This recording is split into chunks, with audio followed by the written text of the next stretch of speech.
Okay, I'm back to finger painting again for this section. We're going to do a little bit of assembly work. Well, not quite. I'll show you what I mean. Whether you're using cogs, hearts or flowers as infill here, you need to decide what's going where before you start painting. There's no point painting all your cogs and you don't need them. One of the things you do need to remember is you don't need a load of cogs or hearts or flowers in this section because it will be covered. Now, I like having bits that stick out the sides. I think it adds a bit more interest. And the heart will be sitting on top of the cogs this time rather than inset. So I'm going to start off with some cogs sticking off the edge. I don't want all of them to stick out too far. For me, steampunk and cogs means that cogs should be functional. Just having cogs like this isn't steampunk for me. That's my personal take on steampunk. Cogs in the industry were meant to do something, so they all interlocked and they turned apart on a machine that did a specific thing. So, lecture over. My cogs will interlock, basically. It's up to you if you do or don't with yours. So I'm using a variety of cogs in different sizes. I'm trying to get as many of them to interlock as possible. And as I said, keep checking because you don't need a lot of cogs under this section. This is just to work out where your cogs will go. I'm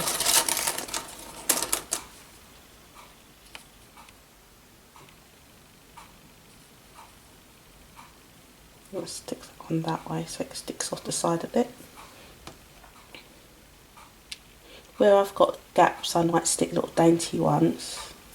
But I'm also going to be checking the placement of the heart. So in that case, that little dainty one would be a complete waste because it will be covered. So I'll take that out. I don't want cogs sticking out along my bottom edge because I want people to be able to stand it up.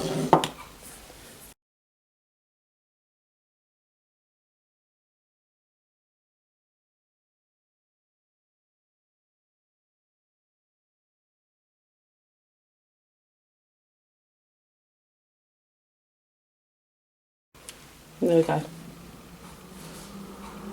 It's pretty much filled in, and I could bring that in more to join with that, but I'm not going to worry.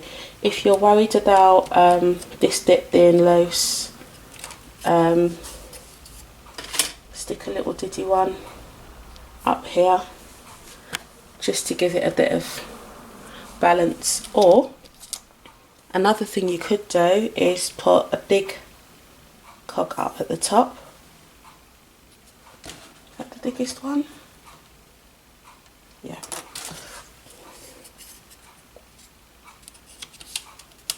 And the spokes will stick out and that will help with balancing it. But I'm not going to do that for this one.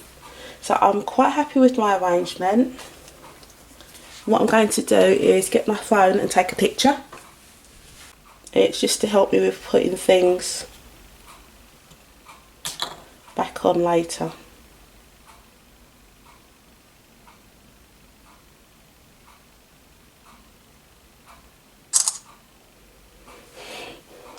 And that's a trick I do with a lot of my crafting. If I've got to work out different placements, if I want to try out a placement, I'll arrange things, take a picture, rearrange them, take another picture.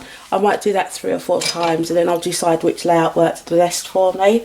So all of this I don't now need, but my plan is to disguise the fact that this edge is different from this edge.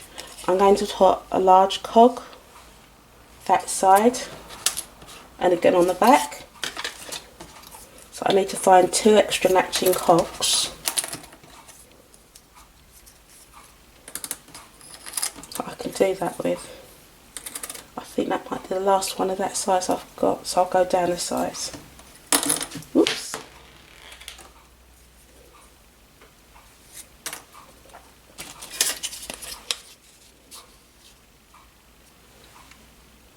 still works. I'll go down to that size. The cogs aren't identical, I don't think. That one's got more spokes in it, but that doesn't matter. One will be on the front, one will be on the back. Okay, these are all of the cogs that we selected earlier and laid out. So, on finger painting. This is the burnt sienna. And I just want a thin coat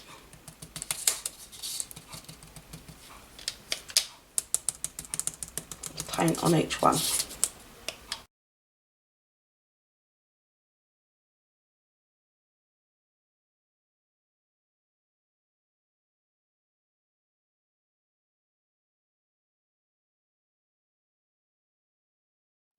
And that's all of the cogs painted. I'm going to give them a quick dry, and then I will be painting the larger ones on the other side, simply because if they show on the back of your tag, give me 1 second, I'm just cleaning my fingers.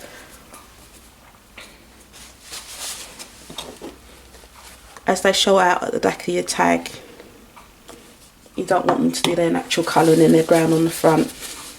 I know I don't need to do these ones, for example, because they don't stick out over the edge. The big ones I will, just in case.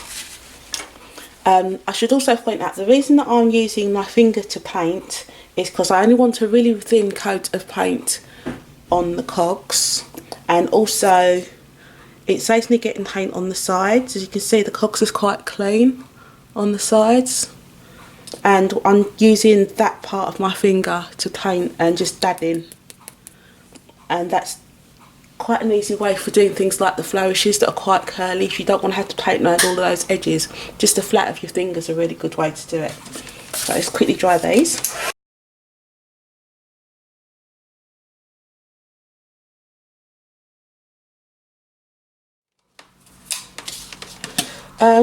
One of the safety things I forgot to mention was, if you're using paints and other mediums, make sure your room's well ventilated, especially if you're going to do quick drying them with a heat gun, because you don't want to end up with the fumes making you sick.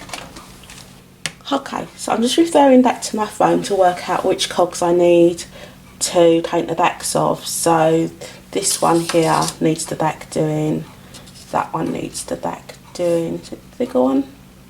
We'll do both of those. Two of these need to match the top. Do those. That. I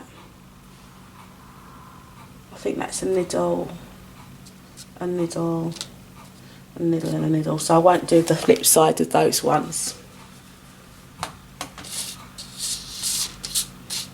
Okay, so then I'm just going to go through and finish off these cogs. Okay, two-tone is easy.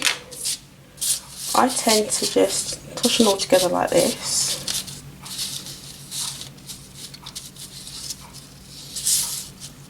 Don't need to be in any particular order. Load up your sponge with some Distress ink, and then just dab in places.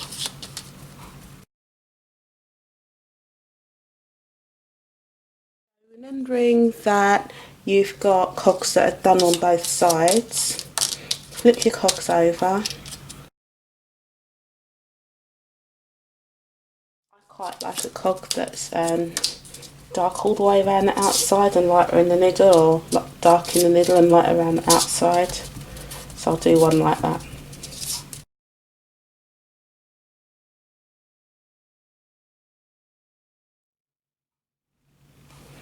Okay, so the next thing we're going to do is put the pieces together, and to do this you're going to need some sort of adhesive. You can use what you like really. Deco Art do little bottles, or there's Anita's tacky glue, there's glossy accents.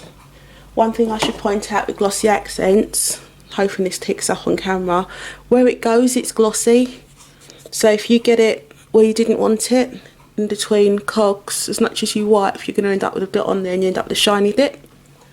So that's a bit of caution for you. You could use multi-medium. This is a matte one. You could use Mod Podge. Oh no, I need to buy some more. You could use just a PVA glue.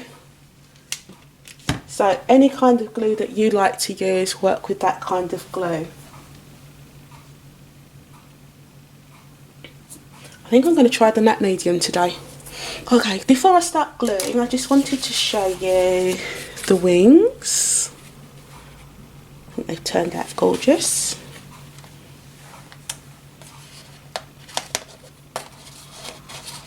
They've got a high shine to them that I'm quite enjoying, and the colour's really vibrant.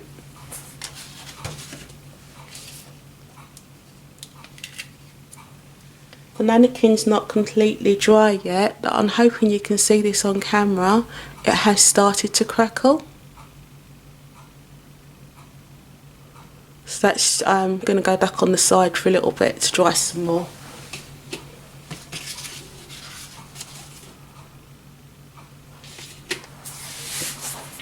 Okay, pull out whatever you put your picture on of what you lay out.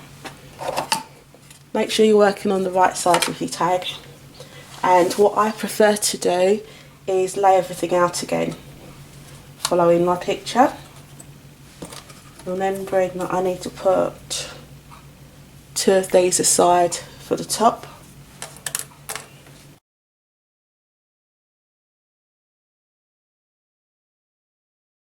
And like you did before, just use your top piece when you need to double check things are correctly positioned.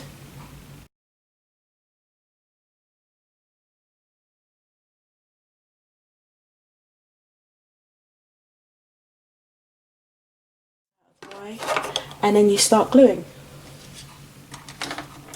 Just get something to put some glue on. Actually, I don't need to this time.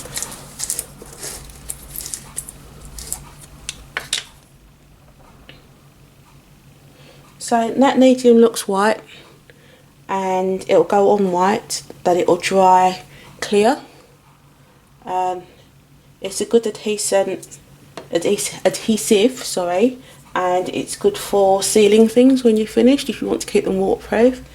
So, for example, if you'd inked your tag with distress ink to put the colour on, and you wanted to make sure that colour didn't react with water afterwards, you could put a coat of the matte medium over. It'd still be matte as you'd made it, but it would now be sealed so water didn't affect it. So I'm going to start this end.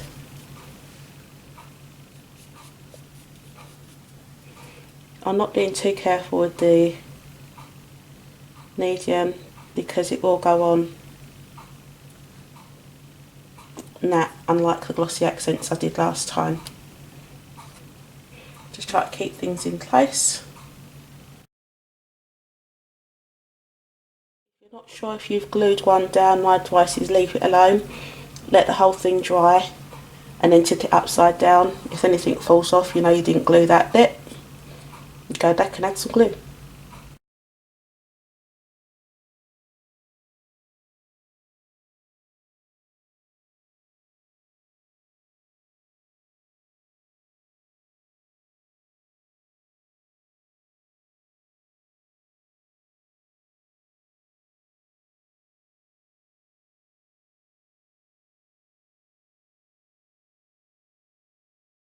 Okay, so that's the cogs in place.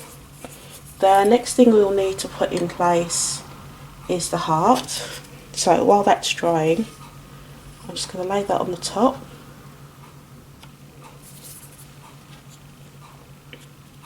Position the heart.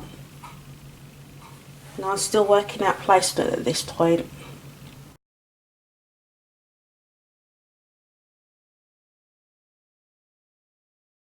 Applying a good coat of the multi-medium to this. 3D gel, which is something I don't have yet, would probably be a better thing to use. 3D gel is quite thick, so it would push down into the gaps between the cogs and really adhere well.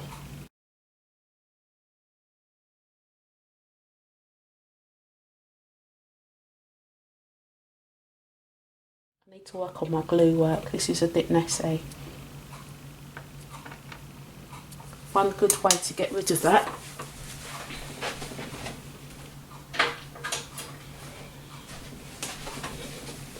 is with one of these ball tool, and you can use the finer tip to go around and just gather up the excess glue. You've probably seen me do this on another video.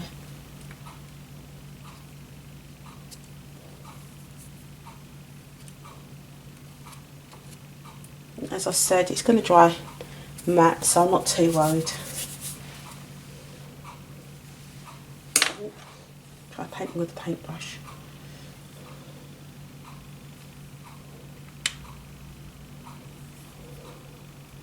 I'm not applying glue down here because that's going to stick out. Doesn't need it. Okay, so I've got my cogs stuck on now. The heart's in place, the wings are in place, so this is the original, this is what we're working on. The next thing that I need to do is, I forgot to do it before, is check everything's stuck down. So yeah, as you can see, I've managed to miss one. So we'll just get some matte medium and glue that one in place. Okay, so that's the last cog. Everything else is glued in place. Give that brush a wash in a minute. Okay, so what should I do with you next? Let's do this bit. This is the top piece that we're going to put on. Just to speed things up a bit, I've put red tape. Hopefully you can see.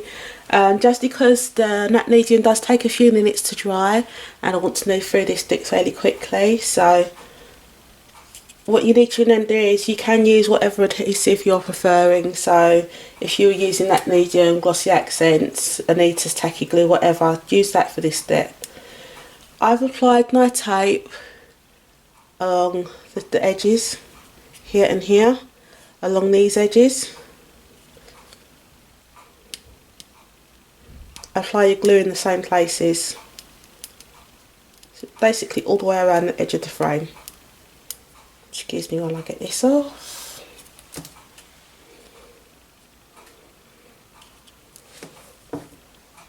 There's staticky red tape. Remember, once you lay this down, it's quite unforgiving. You need to be quite precise. I've been using red tape for years, so I'm used to putting it down, but when it goes wrong, boy does it goes wrong.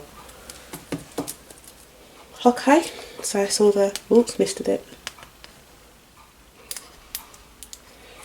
That's all the backing tape bits off.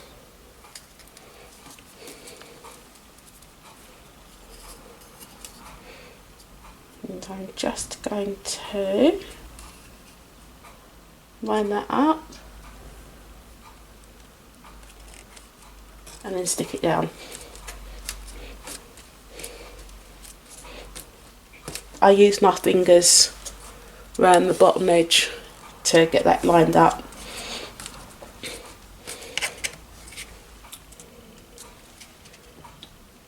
Okay.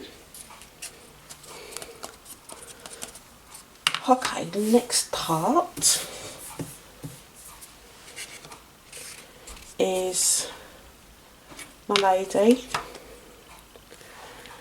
Now, let's get that in camera. She crackled really nicely, but you couldn't really see the crackle clearly. So what I've done to give the crackles a bit of depth is I rubbed a tiny dot of burnt umber. Just literally a little tiny dot on the end of my finger and rubbed it in. And then I used the dried out baby wipe to rub off the excess, so it's now not too shiny. It shows off the crackle really nicely. I just gave it a bit of a lift, I think. Gave it some depth rather. And that's going to go there. Again, 3D gel would be a great thing to use here, but as I said, I don't have it yet, so is on my to-buy list. 3D gels for dimensional crafting, if I didn't mention this earlier. So if you've got a lot of metal embellishments to stick in, or a lot of knots and bolts and that sort of thing that you want to add to a canvas or a mixed media piece, 3D gel, from what I've seen, is perfect for that. It digs down into the crevices for a really good hold. Now I've got the hole here and the hole there, so I'm going to line up the holes when I stick it down.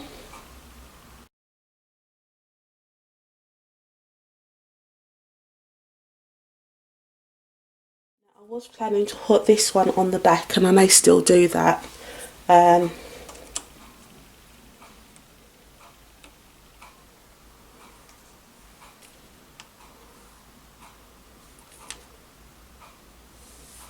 So I like to play. Things are never quite done until they're done, really. I actually quite like that. Hold on just a second.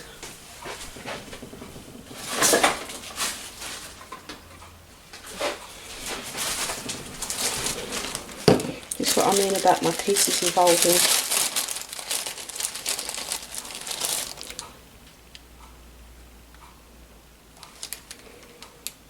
Okay, I'm going to let the main one dry.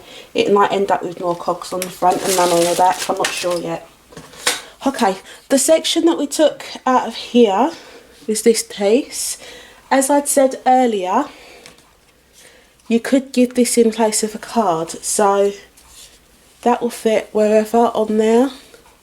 You could spray it to match. This on this tag is that teal colour, so I could paint that maybe the red or leave it white or a really pale brown. That would work, and still write on it, or I could stamp on it. Just a good place to put your message, and then just glue that in place. Maybe add a little cog to tie it in. Okay, so that's my finished tag, both the original and the one we've done today. I'd love to see your version, especially if you was to do a heart one or a flower one. I'd love to see it done with something other than cogs. But it doesn't take that long to do. It's a lot of fun. You get to try some different mediums if you've got those indoors. You didn't have to crackle glaze or anything, it's just what I did. Thank you for watching. Any comments, any suggestions, please put them in the comments box. And thank you for spending some time with me today. Take care. Bye.